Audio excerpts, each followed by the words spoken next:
AFR On Demand is brought to you by Breck Golf. Try Beaver Creek today, just 20 minutes from downtown Baton Rouge in the Zachary area. They've got a PGA Tour driving range, a short game practice area, 30 to 40-yard practice shots. It's a great place to chip and putt and practice if you don't have time for a full round. Book your tee time today, golf.breck.org, golf.breck.org. Matt Moscona. I'm very important. After further review. Say it one more time. After further review with Matt Moscona. And here we go. Live from the Raising Cane studio. Let's ride!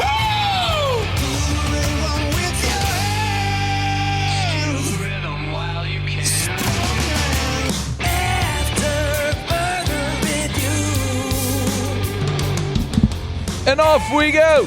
Welcome aboard. Glad you're with us. It's AFR, powered by Sunshine, your hometown John Deere dealer in Louisiana. I'm Matt. Love you, Matt. Paul O'Neill. Chanting Paul O'Neill's name. Oh, if we could all take 4-day weekends in the middle of football season, it's good to be Paul O'Neill. Welcome back, Paulie. Muso. And Mr. Toby Tomplay.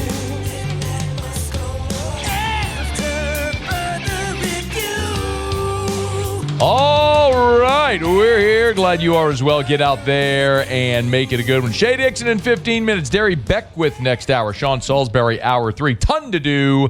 Let us begin as we do every single day. We watched. Now it's time to pop the top on another edition of AFR with Bud Light. Let us begin as we do every single day. Yep. It's time to pop the top on another edition of AFR with Bud Light. Drink easy. Paulie, your guy got started early today. Tell you what, maybe he's celebrating your return. What do you think about that, Paulie? How about that? I think you might be onto something there. Celebrating Paulie's return. Let's go ahead and puff the Magic Dragon a little early today. Muse? The mouse just slipped. Oh, the mouse slipped, right. The mouse just slipped, excuse. Buttons are very close together. The buttons are close together, excuse. Huh, Paulie? Buttons close on your keyboard over there, Paulie? Your screen? Yeah. They're the same distance every day. Got it. Sure. Okay, makes sense. Notice that doesn't happen on anybody else's show. Notice that? Just this one. Yeah, just this one. The buttons are close together on this show, not anybody else's show. Got it. Chin up, Muse. I'm sure it'll just get better from here. There's nowhere to go but up. I mean, you have to get pretty high. Panama Red? Are you gonna? Okay, well, yeah, I bet you would. Panama Red. Yeah. So I set you up for it, Muse. Sorry. Just leave me hanging. We're still. Right. Now we're good. Should Brian Kelly call plays? We can look at some things that are objective truths. LSU offensively is not very good. That is an objective truth. That's not being critical of young people. That's not anything other than an objective truth. LSU is 50th in passing yards. They are 117th in rushing offense. They are 85th in scoring. As you probably know, LSU is one of 2 schools that has yet to score 25 points against an FBS opponent. The 24 LSU scored this past week against Vanderbilt is the most it scored against an FBS opponent. The prior high was 23 against Louisiana Tech. So we can objectively say through 7 games, this offense has not been very good. There's a lot of people who have criticized Joe Sloan. My contention here through 7 games is there is tons of blame to go around, and whoever you want to blame, you're not wrong. You want to blame Joe Sloan. You want to blame Brian Kelly. You want to blame Brad Davis. You want to blame Nussmeier, the offensive line. Some combination of all of that bears blame in various spots. There's nuance to everything. But one thing that I think is important I bring this up because Brian Kelly was asked this question on Monday, and I want to play his answer. But it is important to note, Brian Kelly is, another objective truth, is LSU's most experienced play caller. He called plays at Grand Valley State. You may not, many of us may not know this, but because I don't know how many people were watching Grand Valley State in the late 90s, early 2000s when Kelly was there. But he sort of reinvented himself late in his time at Grand Valley. If you go back and have any interest in digging all this up, He was at Grand Valley, and they started the tail, and then he reinvented the offense. As a matter of fact, I was talking to David Kirkus this weekend. David Kirkus set the NCAA receiving touchdown record when he was at Grand Valley. He was one of Brian Kelly's great players, like in their Hall of Fame. He played in the NFL, and he helps LSU run some camps and stuff like that. So he's around the LSU program. He's at the game Saturday in Nashville. I was talking to him on the field before, and he was talking about how BK sort of reinvented himself at that point. And in 2001, they averaged 58.4 points per game at Grand Valley. Did you know that? They went to 3 straight national championship games, won 2 of them. They set 77 records and averaged 58 points a game in 2001.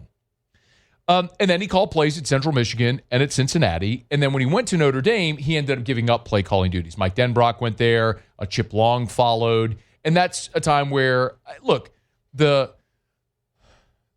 pressure, the pull on the head coach, the demands on the head coach become great to where you need to trust your staff and delegate a little bit more. But on Monday, I think it was Cobble that asked Brian Kelly if he had considered taking over play calling duties. Here's what Brian Kelly said Monday.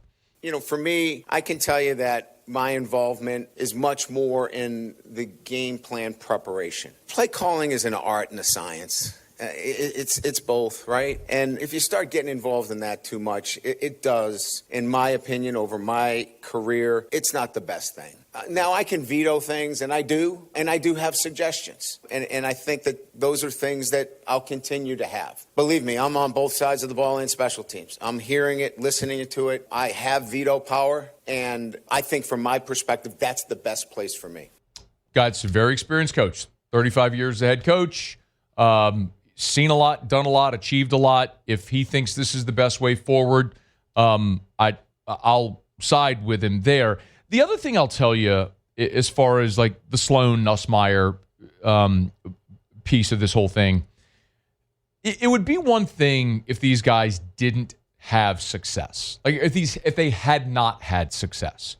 The thing that kind of gives me pause is to say, like, we've seen them have success.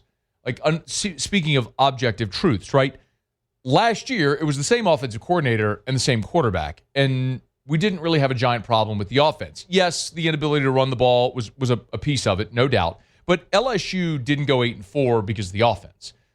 LSU went 8-4 because they couldn't tackle Marcel Reed, they couldn't tackle Jalen Milroe, right? Like, they threw up on themselves again in a season opener out in Las Vegas where they allowed USC to go down the field and score the game-winning touchdown. Like, they went 8-4 because of their defense last year, not because of the offense. The offense, with, again, this play caller and this quarterback, scored 30.5 points per game.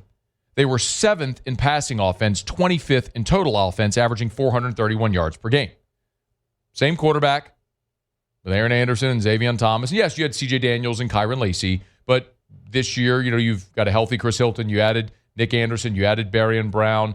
Trey'Dez Green is far more involved. All the things, right? So I don't know that it's fair to say that it can't work because it has worked. It's like if somebody runs a 4.35 in the 40 and then they keep running 4.5, 4.6, like, well, they can't run 4.35. Well, yeah, they can. They've done it. So how do you get back to that, I think, is the real question. The other thing Brian Kelly talked about was, sort of in this vein, was about this team self-evaluating, which is something that often happens in the open date. It's something that Brian Kelly said that naturally they did. But there's a couple of things here that I think they're looking at internally as maybe the offensive unlock. 6, please. Been doing it. I mean, look, we want positive outcomes just like our fan base wants, right? But our last 9 quarters of offense have been trending to where we need to be, right? We're running the football with effectiveness. We're targeting the receivers that need to. We got to get Aaron Anderson probably involved a little bit more now that he's healthy. And then defensively, we need to continue to play like we have played in the first half. And if we do that, we get both sides of the ball playing complementary football. I think I've said it more than once that we haven't played that complementary football where both sides are hitting on all cylinders. We just haven't hit that point yet. So we'll continue to prepare our football team, work on the things that can help us get to that level. And it's an ongoing process that every day is a self-evaluation of what I'm doing, what our players are doing, what our coaches are doing. And we're taking all those hours to make sure we do that. So there's 2 things really there that I think are worth focusing on. One, he said we're getting the ball to the guys that need to get it. Look at Trey Green. He had 2 catches against Clemson, didn't have another catch until last week against South Carolina. I understand he got hurt against Tech and then missed the Florida game and was back against Ole Miss. And then they gave him 11 targets against South Carolina. Lo and behold, 8 catches, 119 and a score, no doubt. Against Vanderbilt, he was your leading receiver in that game as well. So Xavier Thomas led you in receiving yards because he had the big 62-yarder. But Trey was right there as well. Barry and Brown. Brian Kelly said a week ago they need to get the ball to Barry and Brown. Well, 4 of the first 6 offensive plays, they got the ball to Barry and Brown. Now, Brown had a critical drop in the fourth quarter when you were trying to drive to maybe go tie the game, and unfortunately you had to punt there on that third down. Harlem Berry's another. In the last 2 games, Harlem Berry's had 15 rushing attempts. I don't think it's any coincidence that you're starting to show more of a commitment to running the ball, which Brian Kelly said there as well, running the ball better. You ran for 166 yards against South Carolina. You ran for 100 yards against Vandy, but it was only on 21 attempts, so you ran for nearly 5 yards a carry. Again, we're going to focus on the 100 yards because it was less, but you only ran 49 plays. You were closer to balance with 28 pass, 21 rush. I'd like to see that even closer, but you averaged nearly 5 yards a carry. You are showing more effectiveness in those ways. Listen, this isn't perfect. I don't think it's going to be perfect, and I don't think at any point this year it's going to be super explosive. But can it be good enough to find a way to complement your defense to where you can get past some of these good teams on your schedule and find a way to win these games? That's going to be a huge part of it. And I think the biggest question is, will any of this matter, who you're trying to force the ball to, whether you run the ball, if you can't block? And you got a real sincere challenge this week with Texas A&M coming in, as we've talked about. You're going to be down Tyree Adams, and you're facing a team that's top 10 in both sacks and tackles for loss. So a huge, huge challenge, but a big opportunity for LSU this weekend as well. And as Brian Kelly said, they will proceed with Joe Sloan calling plays. Be interesting to see if you don't continue to see more simplification of the offense, more attempt at running the football, doing so effectively like they have done the past 2 games as far as their yards per carry averaging, nearly and over 5 yards per carry the last 2 games as Texas A&M comes in this weekend. I'll remind you as well, A&M's played 2 road games this year. They gave up 41 against Notre Dame, and they gave up 42 last week at Arkansas. I understand LSU's not an explosive offense, and I don't think they will be, but there's opportunities to be had against that A&M defense if you can find them. All right, it's After Further Review. Show Up and Every Day is brought to you by Bud Light. Drink easy with the great taste of Bud Light, the official beer of AFR, the official beer of the LSU Tigers. Tigers are back at home this weekend. You're going to be tailgating. Make sure you got plenty of delicious, ice-cold Bud Light, the official beer of the LSU Tigers. Remember, they got the officially licensed LSU can. It's a white can as a homage to LSU's tradition of wearing white jerseys at home. Hat tip to Courtney Morgan over at Mockler Beverage, who designed that can, which, of course, was approved then by Anheuser-Busch. So awesome way to celebrate and drink easy with the Tigers, the official beer of the LSU Tigers, Bud Light. All right, y'all, it's After Further Review. Tuesday show is powered by Sunshine, your hometown John Deere dealer in Louisiana. We'll knock out a quick break. When we come back, Shea Dixon from On 3 The Bengal Tiger visits with us every single Tuesday. Talk a little Cruton. There's a new pick for Elijah Haven to Alabama. Dum, dum, dum. All right, what does Shea know? We'll talk about it next. AFR. After Further Review. Man, if you've been dreaming of that pool, this is the time to call Duplessis Builders. I want you to call them right now. Because remember, it's not like you call Duplessis Builders and on Monday they're going to have an excavator in your yard digging a hole. All right, so you got to get on their schedule. And this is a process. It starts with that consultation, then the design, and then getting on the schedule, and then it's the build out, right? So if you want to get on the schedule, you need to start now. From that initial plan all the way to your home paradise, Duplessis Builders can make that happen. So start at the website, duplessisbuilders.net, duplessisbuilders.net. The showroom's on Airline Highway in Gonzales, right next to the new Rouse's, right there on Airline Highway in Gonzales. And online at duplessisbuilders.net. And remember, there's still time to enter that Dream Pool Sweepstakes, benefiting Dreams Come True of Louisiana. duplessisbuilders.net. After Further Review, powered by Sunshine, your hometown John Deere dealer in Louisiana.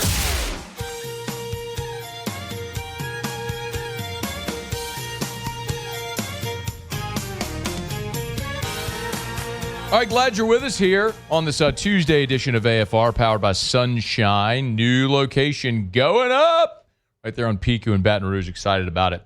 All right, Shea Dixon on 3, the Bengal Tiger, is with us. Talk a little Cruton as he joins us every Tuesday to do. Shady, how are you, man? I'm doing well. How are you, Matt? Doing awesome. Probably not the same for a lot of LSU Cruton fans when they saw this news. So Sam Spiegelman and Steve Wiltfong over with you guys at Rivals have put in their predictions for Elijah Haven to Alabama. All right, what can you tell us? Yeah, out of Dunham here in Baton Rouge. Took a visit. He did this past weekend for the Tennessee game, and obviously Bama beat Tennessee. Sold out crowd, all of that. Bama far from that week 1 loss to FSU, and now rolled off all these wins in a row. So they're right back in the top few teams in the country, and they've been on Haven pretty heavily more recently. And he's had a really good junior season now. And this is a guy we've kind of tracked since his freshman year when he first started at Dunham, and he kind of debuted as the number 1 quarterback in the country. And everyone has him ranked somewhere differently, but everyone's got him there in the top 10. So when LSU took a commitment from Peyton Houston out of Evangel, who's obviously had a very good year as well up in North Louisiana, there was sort of that. We talked about it on the show. What happens with Elijah Haven here in Baton Rouge? What happens with Garrett Nussmeier's younger brother, Colton, over at Marcus in Texas? And kind of things have been sort of quiet with Colton, but the first kind of notable news of the whole discussion has now been Haven with this prediction to Bama. And before, everybody had been on Florida, Matt, and that was kind of where he was trending. Well, now Florida's had a complete staff shakeup. So it's kind of up in the air as to where things go there. So Bama, a team to watch. And on the same day that Bama lands these picks to reel in Haven, they took a quarterback for next year, a local guy out of Alabaster. So everyone is sort of wondering, does Bama take 2? Does LSU take 2? And I think the good thing for LSU fans who are hoping LSU is able to figure out, hey, look, this is what the future looks like with, the staff. And here's some, kind of concrete news after the season, maybe perhaps of who's staying or who's being replaced or who's coming in and how that affects recruiting.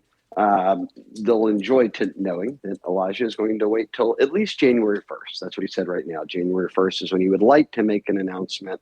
So we'll circle that date. Still a while to go there, but for the moment, yes, Bama is considered the team out front when talking to people like Sam and Steve Wiltfong. Trent Seaborn is the quarterback that committed to Alabama. He's a 4-star there in the Rivals composite. Shea,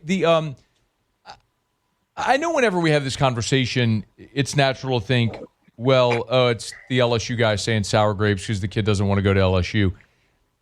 The more I kind of dig into this, it really feels like LSU had Peyton Houston as their number 1 guy. Do you get any sense as to that, or if it was just they pivoted from Haven because maybe Haven didn't prefer LSU or didn't have LSU at the top of his list? No, I think you're right. And I think it's more than fair to say that, right? I mean, this is a position like quarterback where, it's not like he's an O-lineman or receiver where it's understood, hey, we don't have to order out who we love the most out of guy X, Y, and Z if we're getting all 3 of them. Quarterback, obviously, even more so when you're pushing for that first guy, that first domino to drop, it can kind of become evident like who you're really pushing for. And it was evident that they were really pushing for Peyton Houston. And that was above both Haven and Nussmeier, right? Like there wasn't kind of reports of, hey, look, they're going into overdrive to get a commitment here. But that was happening with with Peyton Houston. So remember, it was Southern Cal for Peyton Houston, and then it became an Oklahoma LSU race. And ultimately, LSU really sort of buckled in there and said, hey, look, you are the guy that we're after. And I don't think that's a knock on Haven. It's not you and I's decision, right? This is it was kind of the view of the staff, and whether fans like it or not, that's what makes recruiting fun to follow. One of the reasons I enjoy following it is we get to see the answer to all those questions in the future. If people ever enjoy revisiting, most times, Matt, people just like to know. And then they don't ever pay attention later on to what they actually do in college. But look, I'll I'll say it. Elijah Haven's had a very good junior year. So I don't think this will be the end of the Elijah Haven conversations relative to LSU fans, even if he does go and commit on January 1st to Alabama, given that he is a kid that's right here in the backyard. But yes, I do think what you're saying is fair, that if you were to say who was the priority for them, it was evident that was Peyton Houston, and they got his commitment. Shea, a guy that was supposed to commit last week is Javon Vital, as I did check last week, and some people in Southwest Louisiana told me Vital. So Vital, we'll still figure it out. But I'll go with Vital for now until told otherwise. He ended up not making a commitment. Do we know why? Yes, he pushed things back.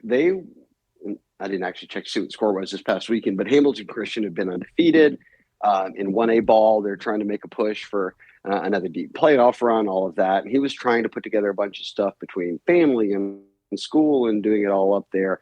And I think it was easiest for them to say, hey, let's wait till after the season, and then you can go ahead and do something with, commitment-wise. But I still have my pick on LSU with a very high confidence level. This is a kid who, again, I think we've talked about it, but in that 5'9" range, and when you play in high school at any level, even more so when you're the best player on a 1A team, you play a lot of positions. But he's kind of in that Aaron Anderson mold, right? Like Xavier Thomas, where by college he's playing a receiver, doing some return stuff. Like he's got the body to play running back if you ever needed it, much like a Juwan Johnson did. But I think from the outset here, receiver is where you're kind of keeping an eye on things. And which turned out to be a really deep receiver haul next year in Louisiana because beyond him, Braylon Calais out of Cecilia is another 4-star in the Rivals 300. And then just this week, we've got alert, surprise, no shocker here. Louisiana's home to the number 1 receiver in the country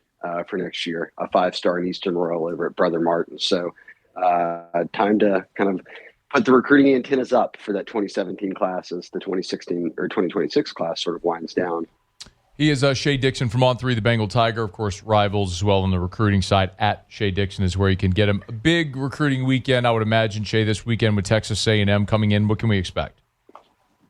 Yeah, we'll have a visitor list going up on the Bengal Tiger probably in the next 24 hours. They're finalizing it now, but it's going to be a lot of the current commits, a lot of the kids like Vital and Eastern Royal, guys like that for 2027. I think that when you kind of look now, we are a month out from the season being over, and then really kids who are in the playoffs, it starts to heat up for them, and you blink and signing days here.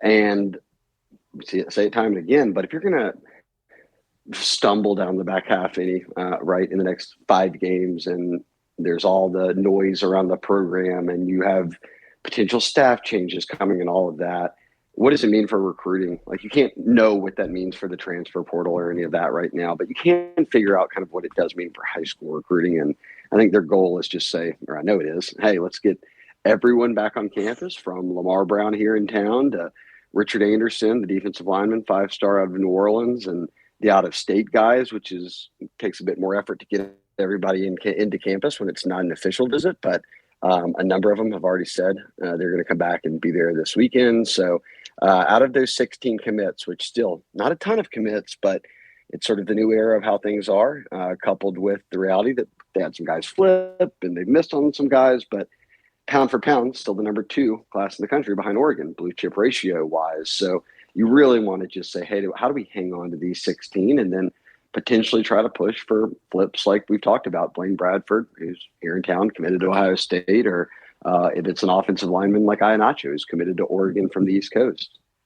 Fair to say quality over quantity with the high school class right now for the class of 2026. Shea Dixon from On3, the Bengal Tiger, and Rivals. Last thing for you, Shea, I know you and I have had this conversation many times over the years, but it's something anytime LSU goes through a rough patch, it's worth bringing up from recruiting. People ask, well, does LSU struggling or losing, are they going to lose all their commitments? Just what is the scuttle, the reaction among the recruits and the commits with LSU losing 2 of their last 3? It hasn't been anything notable, right? Like I've seen around the country where if you have coaching changes, sure, like Penn State's class got gutted, when Florida's class is on watch right now with the Billy Napier news. But by and these guys are, look, they're 5-2. They could still potentially, right, make the playoffs. And I don't think I've always said it, but that commitments, right? They aren't kind of seeing things through the same lens that a fan would, or anyone who's sitting around doing our jobs would, relative to sort of what the talking points are each week. And Matt, I think something that we may need to talk about more. You've made a point of this before, though, but during the NIL era too, that it can lock guys in a bit more than it did previously when it was just a verbal commitment and nothing more, certainly not financially. So to this point during the season, no decommitments. Now, look, we'll check back with me next Tuesday if they lose this weekend, and perhaps my tone changes there. But I think that they're able to hold on to these guys because by and large, most of these guys are either Louisiana guys or guys who have been committed for a long time and sort of haven't ever really budged off of that. You'll get him on Twitter at Shea Dixon. Make sure you go read and subscribe over at the On 3 The Bengal Tiger. Of course, rivals on the recruiting side. Shea, we appreciate it as always, man. Thank you. Thank you, Matt. All right, be well. We're brought to you by Parish Construction and Roofing. ParishBuilt.com, ParishBuilt.com. Had our Tuesday meeting over at Parish. Do that every Tuesday morning at the office right there on Lavo Lane. If you're driving I-10, you can't miss the Parish office. It's I-10 in Highland. If you know where Blue Bayou is, the water park, literally just look across the interstate from Blue Bayou, and that's where you'll see the Parish office. ParishBuilt.com is the website, ParishBuilt.com, ParishBuilt.com. You can fill out a form on the homepage. We'd love to give you a free, no-obligation roofing inspection. I know as we kind of make our way through storm season toward the holidays, thankfully, it's been a quiet storm season, but this is a great time to get that free, no-obligation roofing inspection. A lot of times you have roof damage you never even know you had until we either inspect it or it rains and you get water in your house. And a lot of times when you start to see the water spots on the ceiling, it's been dripping and leaking for a long time before it finally starts to pool and show, and then you have much bigger issues where you're ripping out insulation and decking and all different types of stuff. You can avoid that major fiasco by giving us a shout and letting us come give you that free, no-obligation roofing inspection. Go to ParishBuilt.com, ParishBuilt.com. Remember, from claim to cleanup, we do it all. And, of course, we can help you with financing. If it's a cash job, we can help you finance the full cost of your roof, the replacement cost. Or if it's an insurance job, we can help you finance your deductible as well. So no matter what, we're going to find a way to make it work for you at Parish Construction and Roofing. ParishBuilt.com. Do business with someone you know. ParishBuilt.com. Okay, y'all, let's take a quick break. We'll come back, go around the SEC. Lane Kiffin and Ole Miss, after their first loss of the season, they're getting ready to take on Oklahoma this weekend. And Lane is making some gamesmanship claims against Brent Venables and the Sooners. Wait, you need to hear this. It's next. It's AFR. AFR. Yeah, I'm going to keep reminding you for as long as I have to. It's time to call River City's 1 Hour Air for the preseason heater safety check. Think about what I just said. Preseason heater safety check. Before the cold weather comes, before you turn on your heater, call River City's 1 Hour Air. They'll come by, the big yellow vans and trucks with the giant clock on the side. You see them all over town. They'll come by, make sure your heater is safe and efficient for the coming cold weather months. Listen, of course, you want to lower your energy bills. You want to make sure that your system is running efficiently. If you do have a problem, you want to catch it early with that diagnostic so that way they can fix whatever's going on so it doesn't become a very big, very costly repair later down the line. But most importantly, you want to make sure your heater is safe to run during the cold weather months. So call River City's 1 Hour Air, mention the Moscona special, they'll knock $30 off the price. 752-0001, 752-0001. After further review, powered by Sunshine, your hometown John Deere dealer in Louisiana. Plowing these fields in the hot summer sun. Over by the gate, Lordy, here she comes with a basket full of chicken and a big cold jug of sweet tea. The Ole Miss Rebels lost their first game of the season this past week, losing at Georgia because their defense stinks and they gave up 45 points. And it's even more maddening that LSU couldn't move the ball against that team because their defense stinks. Well, now Ole Miss is going to Oklahoma to take on the Sooners. And Lane Kiffin, in preparing his Ole Miss team for this game, of course, naturally, is watching some game film of previous Oklahoma games. And, is watching Oklahoma against Auburn from a few weeks back, where it was Jackson Arnold against his former team and all that stuff. And apparently Lane Kiffin noticed something that Oklahoma, he thinks, actually had Auburn signals. A film study of signals. I mean, as I just tell you how it is. I think they do a great job of that. So if you study people really well, tendencies, and then you have enough confidence as a coach to go after those, that seems what he does. It seems like, they've got a really good beat on the plays that are coming when they're called, and they do a great job of going and taking those away. When you look at the Auburn game, I told Hugh after the game watching it, you might want to switch the signals. Like, it looks like they have the plays. The middle safety's running down to steal slants, which is very abnormal. There's a video of Lane Kiffin before the LSU game. You might have seen it, but during pregame warmups, Lane is not looking at his team. He's down on the LSU end of the field watching LSU warm up. And it's one of the sort of weird evil genius tendencies that people who are like super brilliant have. And I'm not like I'm not trying to be hyperbolic here, but I do think Lane Kiffin offensively is a very brilliant guy. I don't know what his SAT is. I don't really care. I don't know that he could solve the debt crisis or anything like that. But can he attack a defense? Yes, he can. He's objectively great at that. He's been a brilliant offensive mind his whole career. And that's an interesting thing to see, and maybe something for LSU and other teams to be on alert for throughout the remainder of this season, every time they go against Ole Miss. But be fascinating to see that matchup this week with Oklahoma and Ole Miss. Game is in Norman.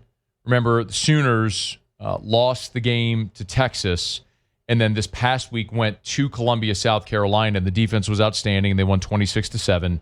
As you continue to see maybe John Mateer start to get a little healthier, how does that look? But if ever there was a get-right opportunity for Oklahoma's offense, it's the Ole Miss defense. The question is, on the flip side, how does this really elite level? Someone asked me today, are defenses in college football dead?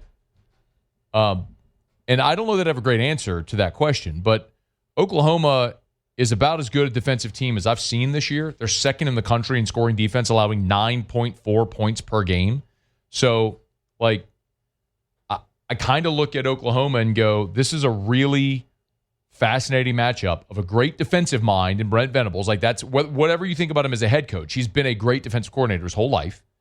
And Lane Kiffin, who, whatever you think about him as a head coach, has been a great offensive coordinator his whole life. These two guys going head-to-head with really good offensive talent and good scheme and all that sort of stuff. That's going to be a fascinating watch. Now, when you flip it and you've got Oklahoma's offense with a quarterback with a bum hand and a bad Ole Miss defense, that's just kind of who's the tallest short kid. But, and look, whenever Mateer's right, I think that offense is really good, just to be clear. But I'm saying they've struggled a bit. Mateer threw for 150 against South Carolina last week. It's been a little bit of a struggle as he's coming back from the hand injury. But when the other part of that matchup is there, when Ole Miss's offense is on the field against the Oklahoma defense, that's going to be fascinating theater. Saturday, 11 a.m. ABC there from Norman. All right, it's After Further Review. We're glad you're with us. We're brought to you by Our Lady of the Lake, championship health partner of LSU Athletics. And, man, we have they rolled out their NIL, their LSU Football NIL program with Garrett Nussmeier, naturally.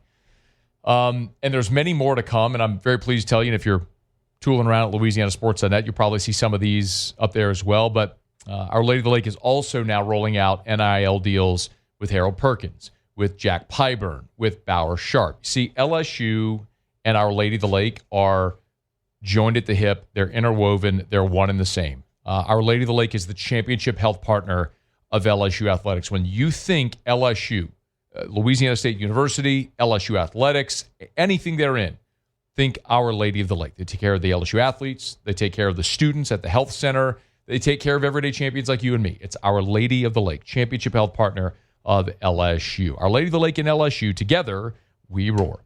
Okay, do it every day about this time. Let's go around the SEC. Around the SEC, bringing you the biggest news from the nation's best conference, the Florida Gators. DJ Lagway and linebacker Miles Graham, both are true sophomores, affirmed their commitment to Florida following Billy Napier's dismissal. Lagway said, quote, "I'm a Florida Gator man. I'm focused right now. My biggest focus these 5 games, continue to better my craft, continue to develop as a player." Graham said along the same lines, we'll see what happens, though, when the season ends. The South Carolina Gamecocks. Shane Beamer updated a couple of injuries, heavy on offensive linemen. Kason Henry started the season at right tackle, hasn't played since the Vanderbilt game. Beamer said that Henry likely will not return this season. Also, standout edge Dylan Stewart left the Oklahoma game with a hip injury. He is expected to practice Tuesday. The Auburn Tigers. Vote of confidence from Auburn's athletic director would be, quote, huge. According to Hugh Freeze, quote, that would make everyone feel a lot better for sure. Said he hadn't talked to John Cohen, but that Cohen has been supported. Cohen hired Freeze late in 2022, but Freeze just 14-18 overall at Auburn, hasn't won more than 6 games in any of his seasons there at Auburn. The Alabama Crimson Tide. Trent Seaborn, quarterback for the class of 2027, has committed to Alabama, 6'1", 200-pounder from Alabaster, Alabama. The number 7 pocket passer, the number 114 overall prospect for 2027. He's a 4-star. He picked in-state Alabama over Miami, Oregon, and South Carolina. Texas A&M! And the SEC has fined Texas A&M $50,000 and reprimanded coach Mike Elko after a player faked an injury. So this is the first of that new policy. About 13 minutes to play in the game. Texas A&M cornerback Tyreek Chappell went to the ground after the ball was spotted by officials. There's coaches on the sideline very clearly telling him to get down. That, of course, is no longer allowed in the Southeastern Conference. So Elko gets a reprimand. A&M fined $50,000 if it happens again. It's $100,000. Elko reprimanded a second time. And if it happens a third time, Elko's suspended for a game. So something worth watching here with the first reprimand as far as the faking injury policy. All right, there you have it. That is around the SEC. We're brought to you by Shaw Bills Tire and Auto Service, ShawBillsTire.com. With locations all over South Louisiana, find the location nearest you at ShawBillsTire.com, ShawBillsTire.com. Hey, I was texting late last week with my buddy Martin Michel over at Shaw Bills, and he wanted me to let you know that this deal is going on over at Shaw Bills for Michelin tires through the end of the month, so through Halloween. So this ends Halloween Day. So it's basically for the next, what's today, the 21st, the next 10 days. You get a second $80 rebate. So it's 2 $80 rebates that are stackable, plus a $118 free install with your Shaw Bills credit card. That's $278 off a set of Michelin tires. Yo, like, you need tires. You want the best tires on the road.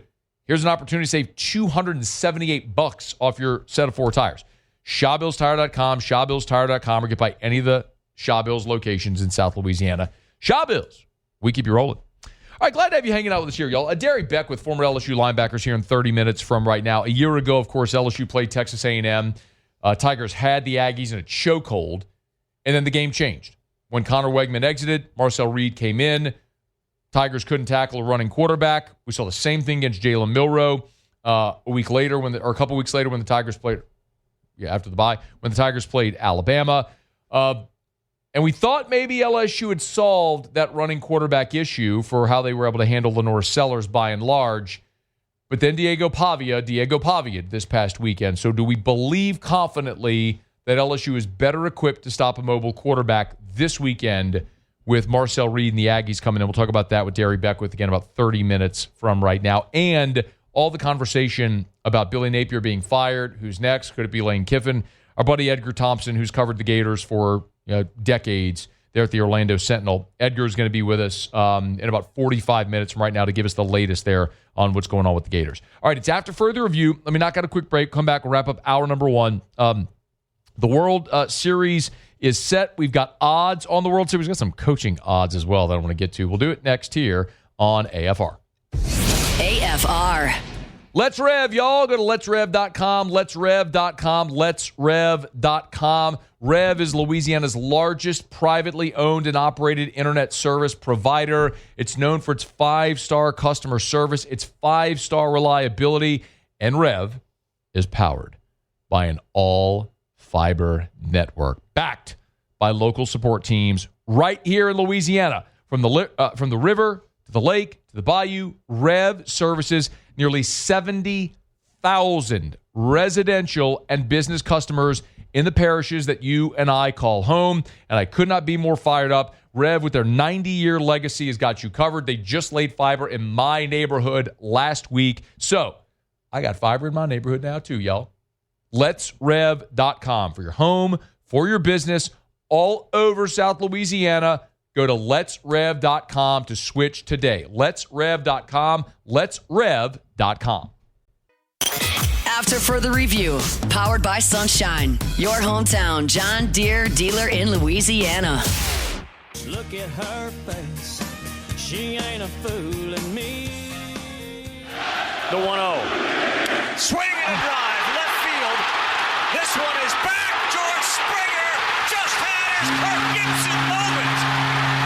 Bad knee and all, a 3-run homer to put the Blue Jays ahead. That was Carl Ravitch on ESPN Radio. George Springer, 3-run homer, bottom of the 7th for the Toronto Blue Jays. That would give them the final margin 4-3. Toronto beats Seattle in Game 7. The Blue Jays at home there at Rogers Center. They're off to the World Series against the defending champ Dodgers. And really didn't matter who was going to win the ALCS. The Dodgers were going to be the prohibitive favorite in this World Series. We got this up at LouisianaSports.net if you're interested in reading all the betting odds. By the way, if you ever go to LouisianaSports.net, under special sections, you hit the drop down. There's a sports betting section where we give you a lot of odds and different stuff like that. In any event, the Dodgers in this World Series, the Dodgers are a minus 210 favorite. The Mariners at plus $1.80, meaning if you wanted to bet the Dodgers to win the World Series, you'd have to bet $210 to win 100. There are also like exact outcome bets where you want to bet how one of the teams wins it. So, for example, like the Dodgers sweep, that's plus 650. The Dodgers win in 5, it's plus 350. However you want to bet it, those are there. And Shohei Ohtani, this is probably no surprise whatsoever, but Shohei Ohtani is the betting favorite to be the World Series MVP there with 2-1 odds. Vlad Guerrero is next at 6-1, followed by Freddie Freeman, George Springer, Hernandez, Snell, Betts, Varsho, Kirk, all on the list. If you want to go see it, it's all there at LouisianaSports.net. So, it's just another reminder, and I understand this maybe isn't the time of year where people are in this market are locked into Major League Baseball, especially if you don't have an allegiance to either of the teams in. But it's just another reminder that, I mean, if you're not in the top 10 in Major League Baseball in payroll, that both these teams are top 5. Dodgers have the number 1 payroll. The Blue Jays have the 5th highest payroll in baseball. If you are not spending money in baseball, you just cannot win the World Series. It's something that's evident time and time again. I don't begrudge it. Everyone has the opportunity to win. All these owners are billionaires. They can all spend the money if they choose to. Some make more of a commitment to win. It's not actually that dissimilar from what we're seeing right now in college football, where there is no salary cap. Yes, there's the $20.5 million on the rev share, but as far as NIL and the way you want to get creative to structure deals, you can do that, and you could spend on facilities and coaches and all that sort of stuff. It's who has the appetite to do it, who wants to win. You look at Texas Tech and SMU and programs like that have decided, we're going to make a commitment to being financially invested to winning because it matters. They're winning, and it's not a great surprise. But Dodgers favored to go back-to-back. A heavy favorite to beat the Blue Jays in the World Series. All right, it's after further review. Glad to have you hanging out with us here. Tuesday shows are powered by Sunshine, your hometown John Deere dealer in Louisiana. You can visit sunequip.com, sunequip.com. Tigers back at home this weekend. You're going to be tailgating. Remember, they got generators and fans and all the stuff that you would need for your tailgate over there, all the equipment you would need to power your tailgate at any of the Sunshine locations, sunequip.com, sunequip.com. Tigers are welcoming in Mike Elko and the Texas A&M Aggies. And Elko's name has been coming up now for the vacant Penn State job. He was asked about it during his Monday press conference. Elko was. Here's what he said. I don't discuss it with my players. I think it's absolutely hilarious how you guys cover coaches. I think 3 weeks ago I was getting fired. Now I'm getting hired. Now you don't want me to stay, but I'm leaving. Like, it's absolutely hilarious. It is a waste of brain space to spend any time talking or thinking about any of that stupidity. But 3 weeks ago, Texas A&M was 4-0. They had beaten Mississippi State at that point, 31-9. I don't think anybody was firing him 3 weeks ago. I also noticed that Mike Elko didn't actually answer the question. So, Muse, you're a veteran of the show. I am. How would we classify Mike Elko's answer? That would be the non-denial denial. Give yourself a ding. There we go. Because you have the non-denial, the non-denial denial, or the denial. There's 3 different options when asked about a coach is asked about interest in another job. That was a non-denial denial by Mike Elko. See how that evolves. All right, hour 2's next. AFR. We're brought to you by Rouse's. Oh, it's Taco Tuesday, y'all. You love a Taco Tuesday? Anybody in there like a Taco Tuesday? You a Taco Tuesday guy? Dig a Taco Tuesday, absolutely. Paulie, you a Taco Tuesday guy? Absolutely. Hard shell, soft shell? What do you like? Hard shell. Hard shell, Muse? Both. Both, yeah. I get you one had of to pick. each. You had to pick. You on a desert island, you get one for the rest of your life. Hard shell, soft shell. Make up your mind. I'm going to go hard shell. You know what? I'm with you guys. In my younger days, I probably would have gone soft shell. But, now, as I mature a little bit more, I realize good hard shell corn tortilla. God, that's the way to go. Taco Tuesday, they got everything you need over at Rouse's. You need your ground meat. You need your taco shells. If you like sour creams and chives and all that sort of stuff, do you put all that stuff on your taco? Cheese? Cheese, yeah. No lettuce. sour cream, huh? I don't like sour cream. Me either. You can keep sour cream. I don't want sour cream on anything. Keep that away from me. But whatever you want, it's Taco Tuesday. They got everything you need over at Rouse's. Rouse's.com, Rouse's.com. Rouse's, this feels like home.